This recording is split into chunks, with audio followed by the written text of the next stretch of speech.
میرا اور صرف میرا کمرہ جماعت میں مکمل خاموشی تھی۔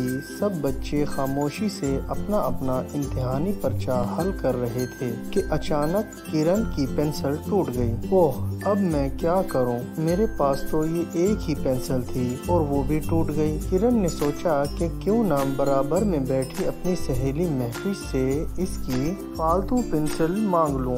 کام ختم کرنے کے بعد اسے واپس کر دوں گی۔ یہ سوچ کر اس نے مہوش سے کہا، کیا تم مجھے اپنی فالتو پینسل کچھ دیر کے لیے دے سکتی ہو؟ میں کام کر کے واپس کر دوں گی۔ مہوش نے جواب دیا، نہیں، میں تمہیں اپنی پینسل نہیں دے سکتی کیونکہ میرے پاس فالتو پینسل نہیں ہے۔ یہ سن کر کرن کو بہت افسوس ہوا کیونکہ اس نے دیکھ لیا تھا کہ مہوش کے پاس 2 پینسلیں ہیں۔ اس وجہ سے کرن اپنا پرچہ مکمل نہیں کر سکی۔ اس نے سوچا کہ کہیں وہ فیل نہ ہو جائے۔ جب امتحان کا وقت ختم ہو گیا تو کھانے کا وقفہ ہوا تو یہ دونوں سہیلیاں جماعت سے باہر آ گئیں۔ کرن نے کھانے کے لیے اپنا ڈبہ نکالا تو مہوش کو خیال آیا کہ وہ تو اپنا کھانا گھر پر ہی بھول آئی ہے، تو وہ بہت پچھتائی اور شرمندہ ہو کر کرن سے بولی، کیا تم اپنے کھانے میں سے کچھ مجھے دے سکتی ہو؟ کرن نے کہا، ہاں ہاں، کیوں نہیں، یہ لو۔ یہ کہہ کر کرن نے اپنی سینڈوچز میں سے کچھ مہوش کو دے دیا۔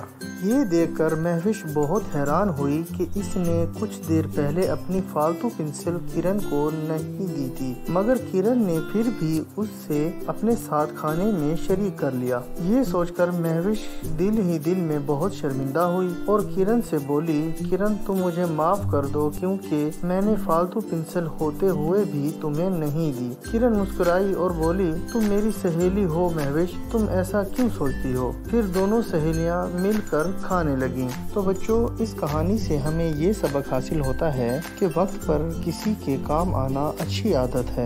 تو بچوں، میں امید کرتا ہوں کہ آپ کو میری یہ آج کی کہانی ضرور پسند آئے گی۔ آپ اس کو لائک کریں گے، کمنٹس کریں گے اور اپنے دوستوں کے ساتھ شیئر بھی کریں گے۔ اور بچوں، سب سے ضروری بات یہ ہے کہ آپ میرے اس چینل کو سبسکرائب ضرور کیجیے گا اور ساتھ والے بیل آئیکن یعنی گھنٹی کو بھی ضرور دبائیے گا، جس سے آپ کو میری ہر نئی آنے والی کہانی کا بھی بر وقت پتہ چلتا رہے گا۔ اب اجازت چاہتا ہوں، اپنا خیال رکھیے گا۔ اگلی کہانی تک کے لیے خدا حافظ۔